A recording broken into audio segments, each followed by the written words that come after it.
My name is Kyle Matthews. I'm Executive Director of the Montreal Institute for Global Security. We're here today at the Parliament of Canada to talk about an increasing digital threats to our democracy and human rights. Across the world, we're seeing authoritarian governments and authoritarian actors target Canadians, target human rights activists, target democracy activists around the world. And more has to be done to scale up our work, to build digital resilience internationally and here in Canada at these really changing times. Our key ally, the United States government, has moved away from supporting democracy, has moved away from supporting human rights. What? Bro, what are you talking about, man? And actually was the main funder of a lot of the organizations working to build digital resilience to online threats and as well as cyber attacks and espionage. So this is an amazing opportunity for the new Canadian government under Prime Minister Mark Carney, as Canada is about to take and host the G7 in Alberta next month, to think about what leadership role Canada could play in building digital resilience to safeguard human rights, to safeguard internet governance, and to ensure that bad actors are not targeting citizens and human rights activists the world over. This is a unique opportunity. We're pleased today to be in Ottawa with some of the top leading Canadian international NGOs working on the tech and human rights landscape. And we are going to be hosting the Digital Resilience Forum later this afternoon. With that being said, I'd like to pass to my colleague, Vitalia from Equality, to take the floor. Hello, good morning, everyone. I'm Dimitri Vitaliev, founder of Equality, a digital not-for-profit operating out of Montreal. This is the worst! So, what is digital resilience? At home, it defines our ability to offer Canadians a digital service provided by a Canadian company. It's as simple and as complicated as that. Storing and processing Canadians' data within our geographic boundaries and legal jurisdictions. From an email thread or chat between two Canadians to streaming CBC's The National to filing your taxes with Revenue or interacting with an AI chatbot, in principle, none of these actions require our data to cross international borders. In practice, however, it almost always does. How do we achieve this reality? We need to ensure that there is an investment in Canadian internet service providers, web hosts, CDNs, cloud companies, data centers, and DNS registries, to name a few. And we need to incentivize Canadian consumers who choose Canadian companies for their internet needs. The SHRED program, for example, has shown that Canada is able to attract and build technology industries through tax incentive programs.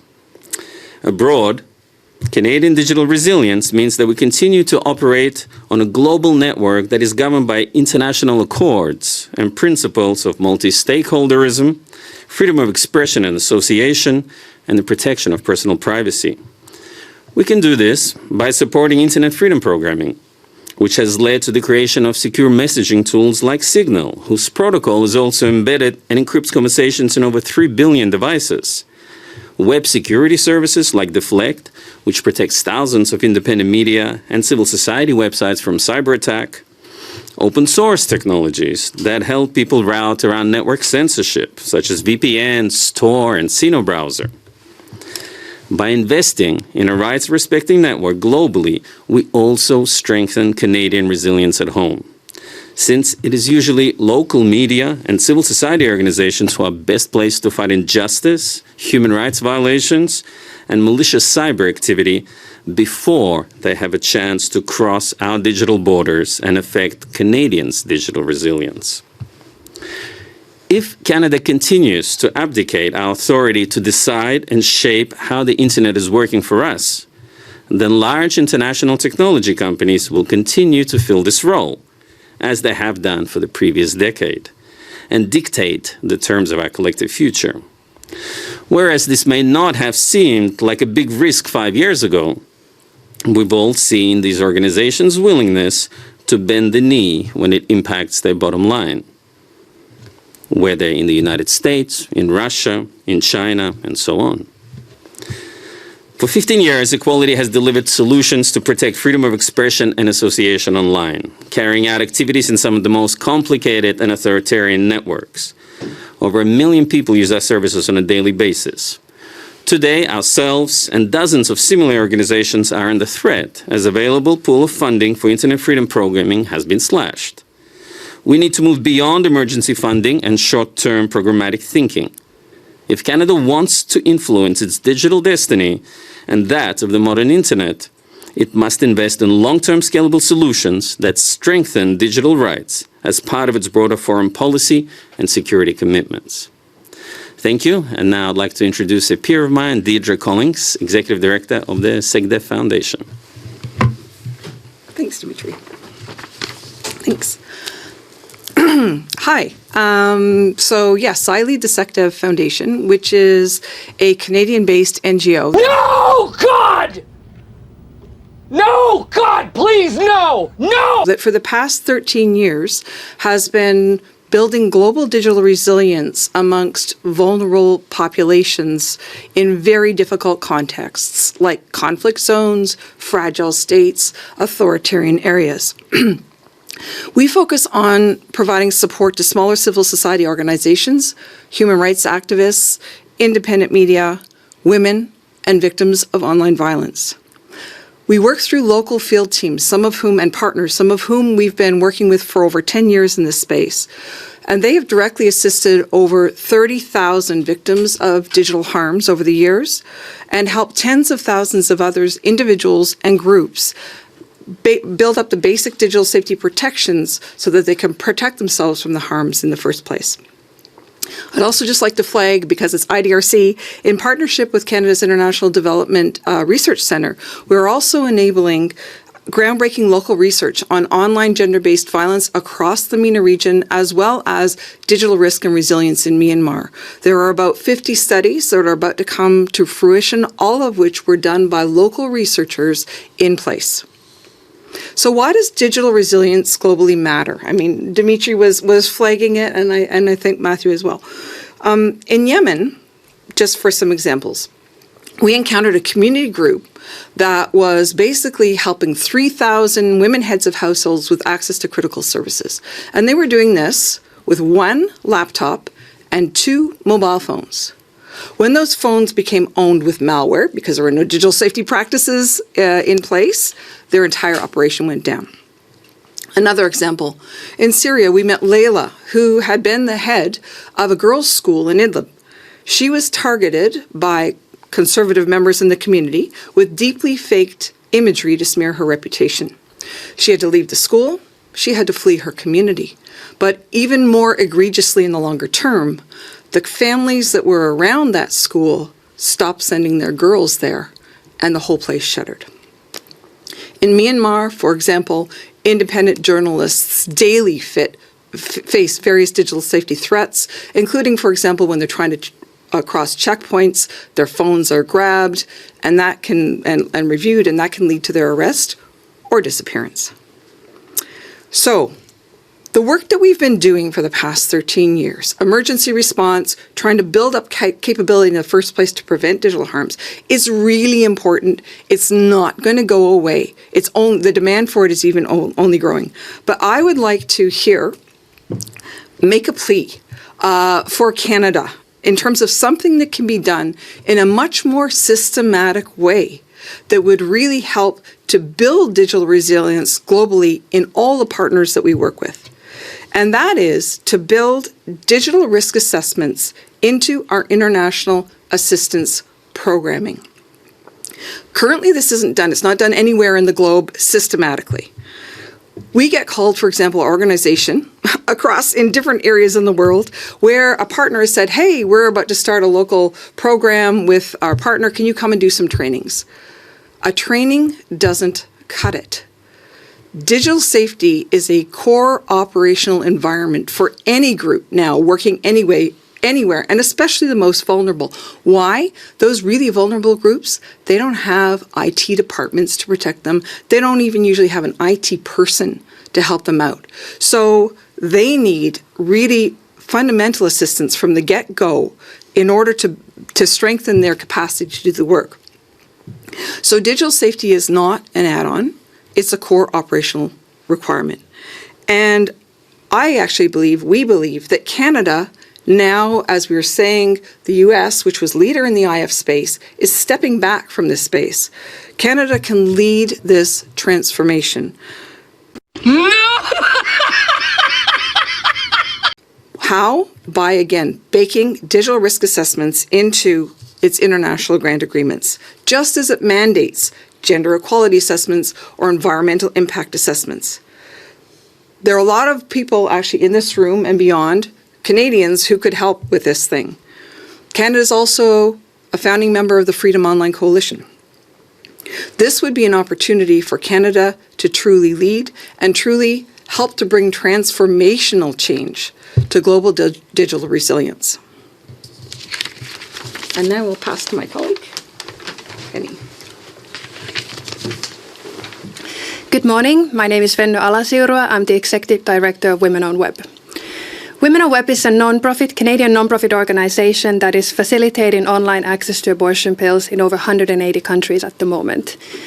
We've been operating for 20 years now, and we're calculating at the moment that 130,000 individuals have accessed safe abortion care through our website. We mostly operate in countries and contexts where, without our website or services like ours, there would be no access to safe abortion care at all. Internet has absolutely revolutionized access to abortion care. More and more people are going online, they're seeking support, and they're expecting to access services too. And thanks to trusted online providers, online platforms like ourselves, there are more and more women and pregnant people who are managing their own abortions at home. Abortion self-management is safe, it's effective, it's endorsed by the World Health Organization, and it's absolutely critical when governments are failing to provide timely, dignified, and affordable care for their citizens. But it is precisely because of the internet that abortion bans, abortion restrictions, clinic closures, they're not effective. They're not stopping abortions from happening.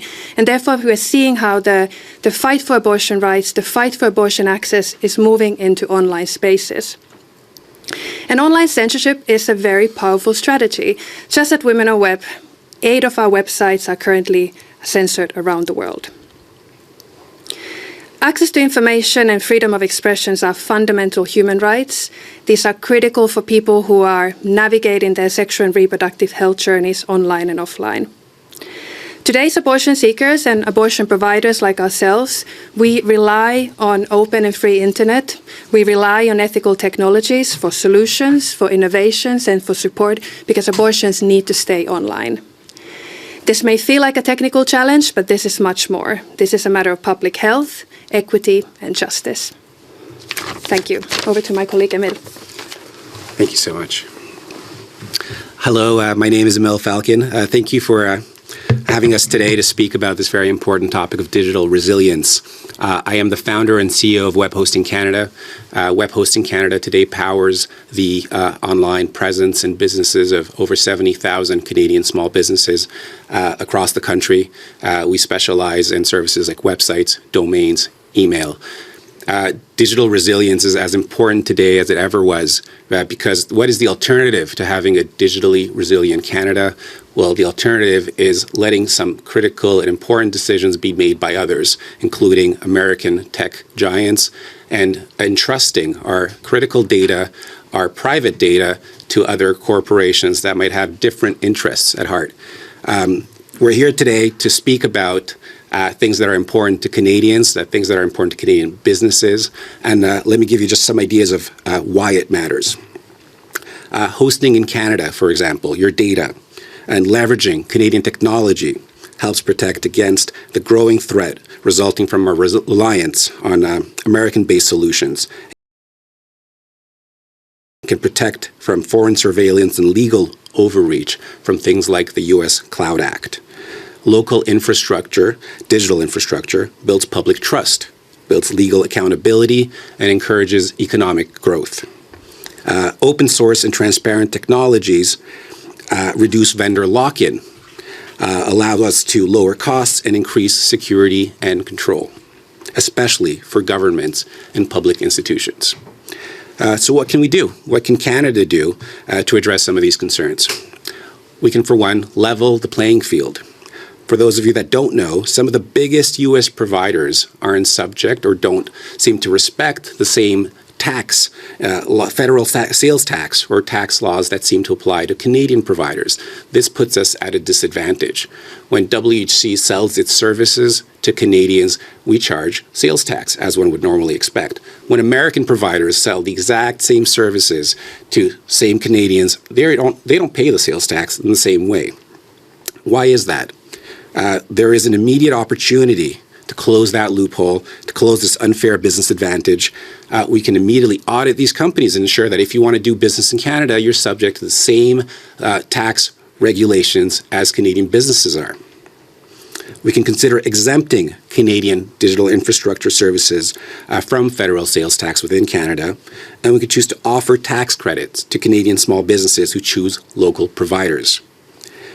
We need to prioritize local. That means mandating the use of Canadian digital infrastructure and Canadian technology, especially in public sector digital services, to ensure that government data stays in Canada. We can reduce reliance on foreign platforms and mitigate risks from geopolitical tensions and sudden service disruptions. We don't want the fact that we're relying on American technology to influence our ability to negotiate better deals and to improve our negotiating stance when we're at that table talking about tariffs with our American counterparts, for example. And we can invest in open tech. Canada should support, fund, and become a leader in open source projects and initiatives that prioritize privacy, transparency, and productivity. We should have publicly funded software mandates that should result in open source software. Public software should result in open source software. That is the best way to encourage that we don't end up spending billions of dollars in software that goes nowhere and that nobody knows how to use. So I hope that together we can all come together and build a safer, stronger, more resilient Canada, especially in the tech sector. And I'll hand it back to you. Thank you. Our experts here today gave a very detailed overview of why working and building increased capacity for digital resilience is important for Canada, both domestically and internationally. We've heard about these geopolitical tensions and shifts, a lack of U.S. leadership, and a whole series of organizations that have had all their funding cut and aren't going to be doing the important work that they were doing in the past. So there's an enormous opportunity for Canada to take a leadership role on this, particularly as we host the G7 and we'll have other like-minded allies like the UK, France, Italy, Japan, that could work with Canada on this. I think we have an enormous opportunity and we should seize it. And in closing, I just ask if there are any journalists following online that might have questions for us. We'd be more than willing to take them now. Thank you. Thank you. This concludes the press conference. Merci, c'est ce qui conclut cette conférence de presse.